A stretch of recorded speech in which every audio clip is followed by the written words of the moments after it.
Tahukah anda, dalam model perancangan strategik RISDA MPSR 2021-2025 adalah menjadi objektif RISDA untuk memastikan pekebun kecil memperoleh purata pendapatan kolektif RM4,500 sebulan sekeluarga pada akhir tahun 2025.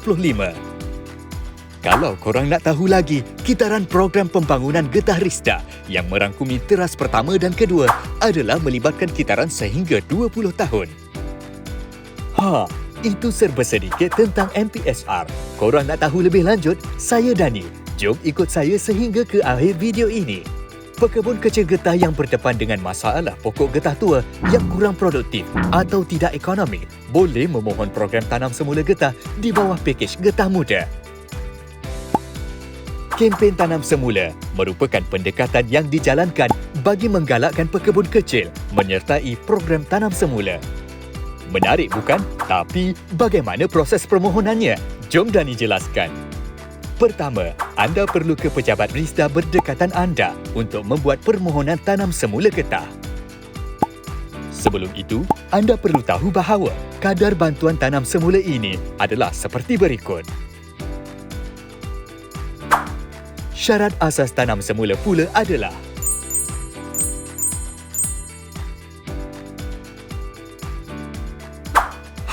selepas permohonan tanam semula anda diluluskan oleh RISDA, Amalan Pertanian Baik atau GAP1 akan dilaksanakan. GAP1 adalah membabitkan penanaman dan penyelenggaraan. Kita mulakan dengan penyediaan kawasan yang meliputi tolak tebang, menghimpun dan melonggok, membina teres, parit, jalan pertanian, membaris tanaman dan menanam kacang penutup bumi iaitu KPB. Seterusnya, RISDA akan membekalkan 3 jenis baja yang terdiri daripada Rock Phosphate atau RP, RISDA 1 atau R1 dan RISDA 4 atau R4. Kesemua baja-baja ini akan diambil dari stor baja untuk dibekalkan kepada pekebun kecil yang menyertai program tanam semula ini. Langkah seterusnya adalah RISDA akan membekalkan benih getah kepada pekebun kecil.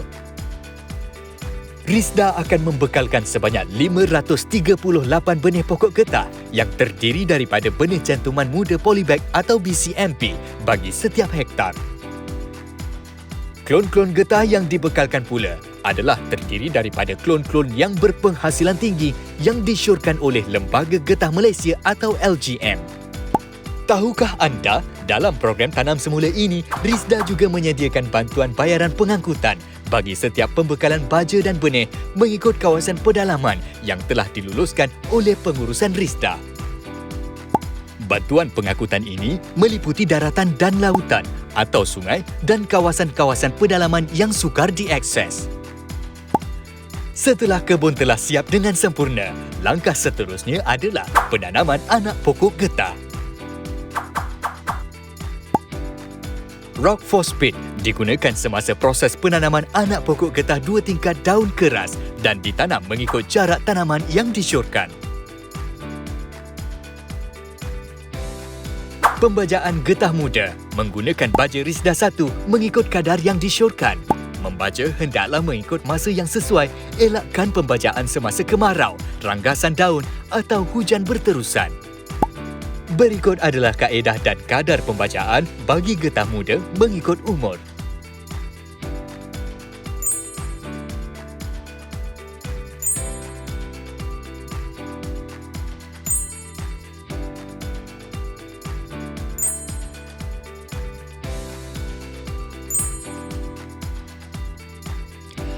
Ini termasuklah kaedah cantasan dahan, iaitu cantasan pembetulan dan terkawal. Antara tujuan cantasan dahan dilakukan adalah bagi memperbaiki bentuk dan kestabilan jemala pokok dan mendapatkan batang yang licin dan kemas untuk memudahkan kerja penorehan. Cantasan pembetulan bagi pokok ketinggian 1.3 meter adalah kurang dari setahun. Cantasan terkawal dibuat setiap 6 bulan sehingga pokok berumur 3 tahun, bertujuan untuk memastikan pengekalan 3 pusaran daun. Kaedah galakan dahan pokok getah melibatkan secara kelaran dan penungkupan. Yang pertama adalah kaedah kawalan penyakit, daun, batang pokok dan akar.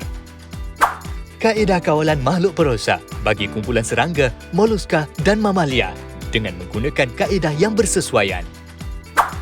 Dan kaedah kawalan rumpai adalah menggunakan racun kimia, biologi dan mekanikal mengikut umur pokok. Pekebun kecil hendaklah memastikan amalan pertanian baik dapat dilaksanakan dengan sempurna bagi membolehkan bayaran bantuan dapat diluluskan dan seterusnya tempoh keremajaan pokok 4,5 tahun dapat dicapai. Kempen dan bimbingan latihan GAP Kebun Tertahan Bantuan dilaksanakan supaya bantuan tanam semula dapat diteruskan. Cuba teka, agak-agak pokok getah mengambil masa berapa lama untuk boleh ditoreh? Tepat sekali, pokok getah boleh ditoreh seawal usia 4,5 tahun. Tapi, mesti ingat GAP yang sempurna mesti dibuat bagi mendapatkan hasil yang dikehendaki. Sementara menunggu pokok getah boleh ditoreh, pekebun kecil boleh memohon pelbagai bantuan dari RISDA. Antara bantuan yang turut RISDA sediakan adalah prasarana asas pertanian atau PAP seperti jalan, pembentung, parit, pagar, jambatan dan sebagainya serta bantuan tabung pelancaran BTP khusus untuk pelaksanaan tanam semula berkumpulan bagi membantu jawatan kuasa tanam semula berkumpulan membiayai perbelanjaan pentadbiran dan utiliti berjumlah RM2,000 untuk setiap jawatan kuasa yang baharu ditubuhkan. Agromakanan, kategori bantuan khusus kepada bidang pertanian melibatkan tanaman jangka pendek dan ternakan boleh dijalankan secara off-farm atau on-farm. Skop bantuan merangkumi 70% pertanian, latihan, pemasaran dan 30% merangkumi infrastruktur projek. Perluasan skop turut diwujudkan iaitu yang pertama, pengembangan projek, pemulihan projek. Bagi bantuan aktiviti ekonomi tambahan AET, syarat asas pemohon mestilah pekebun kecil getah atau ahli isi rumah. Yang kedua, bantuan peralatan memulakan perniagaan atau meningkatkan produktiviti. Sekiranya anda memiliki produk sendiri, anda juga boleh memohon program pembungkusan dan pelabelan untuk produk anda. Selepas itu, anda boleh terus memohon program pensijilan halal menerusi RISDA dengan kadar bantuan maksimum RM20,000. Khusus untuk usahawan yang berjaya menembusi pasaran yang lebih besar, anda juga boleh memohon pendaftaran barkod bersama RISDA. Bagi usahawan mikro dan ke atas yang ingin mengembangkan perniagaan, RISDA menerusi program Grooming menyediakan bantuan sehingga maksimum RM50,000. RISDA juga menyediakan kursus dalam bidang pertanian dan keusahawanan secara teori dan amali di UCAM, di UCAM dengan kos bantuan berjumlah RM5,000 setiap peserta. Melalui program ini, pekebun kecil berpeluang untuk membina kerjaya dengan kumpulan RISDA Holdings. Lebih menarik, anak-anak pekebun kecil di kawasan luar bandar yang akan menduduki SPM berpeluang untuk meningkatkan prestasi pelajaran melalui pendidikan tambahan meliputi 5 subjek teras menerusi program tuisyen rakyat RISDA. RISDA turut memberi penumpuan kepada kampung pengembangan sebagai nukleus pembangunan setempat yang mengandungi program-program pembangunan RISDA seperti tanam semula, GAP, inovasi dan R&D serta program pembangunan yang lain.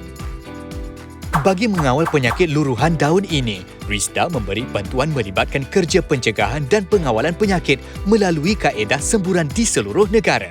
Sebagai galakan kepada para belia generasi kedua pekebun kecil untuk lebih aktif dalam program RISDA. RISDA turut memberi pendedahan kepada masyarakat luar bandar dalam sektor pertanian dan keusahawanan dengan kerjasama pejabat RISDA Negeri Kumpulan dan RISDA Holding untuk penganjuran aktiviti seminar, pameran, job fair dan sebagainya. Eksplorasi GAP adalah bantuan RISDA berupa bimbingan dan latihan praktikal secara berkumpulan kepada pekebun kecil.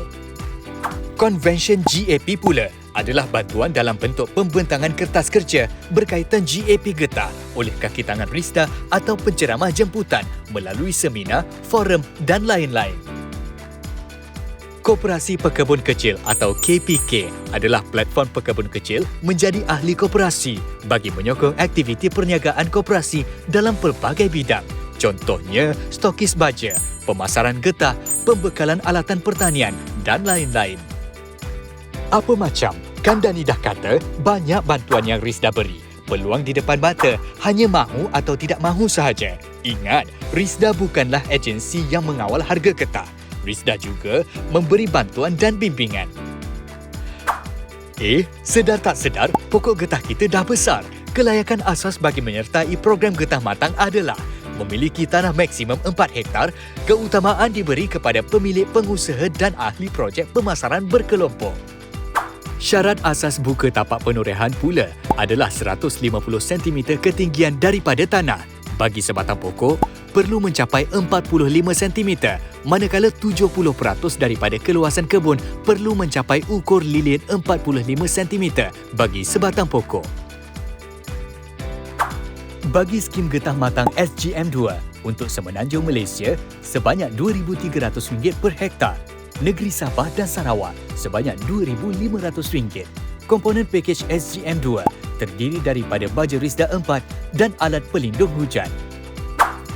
Manakala SGM 3, 4 dan 5 Semenanjung Malaysia sebanyak RM900 per hektar, bagi Sabah dan Sarawak adalah sebanyak RM1,000 per hektar. Komponen SGM 3, 4 dan 5 terdiri daripada baja Risda 4, bahan rangsangan cecair lateks dan racun rumpai atau kimia kawalan penyakit. Risda menyediakan depo untuk mengumpul dan memasarkan lateks. Antara kemudahan lain yang disediakan adalah kemudahan infrastruktur pemasaran atau KIP, pembangunan infrastruktur pemasaran atau PIP, pusat timbang dan stor bernilai RM290,000, depo pengumpulan skrap, depo pengumpulan skrap atau DPS RM43,000, depo pengumpulan lateks atau DPL RM50,000, pusat memproses getah berkelompok RM60,000 untuk Sabah dan Sarawak. Selain itu, Risda turut menyediakan insentif pengeluaran getah berkelompok atau IPGP, RM300 atau 6 bulan iaitu scrap tender, RM300 atau 12 bulan untuk lateks, bantuan operasi DPL secara geran padanan atau GP maksimum RM5,000. Risda juga menyediakan prasarana ladang atau PL yang mengguna pakai garis panduan prasarana asas pertanian yang berkuat kuasa. Ini termasuklah bantuan dalam bentuk skim insentif lateks atau SIL, kadar bantuan RM500 per hektar, iaitu baja R4, racun rumpai dan upah selenggara kebun. Insentif harga lateks atau IHL, RM1 per kilogram kering lateks. Apabila pokok getah tidak ekonomik, Risda menyediakan bantuan skim getah matang tanam semula atau SGMTS. Kebun tua tidak ekonomik atau pratanam semula bahan rangsangan cecair lateks iaitu ET 10% dengan penyelenggaraan kebun kadar RM400 per hektar. Jadi tunggu apa lagi? Jom sertai tanam semula getah bersama Risda.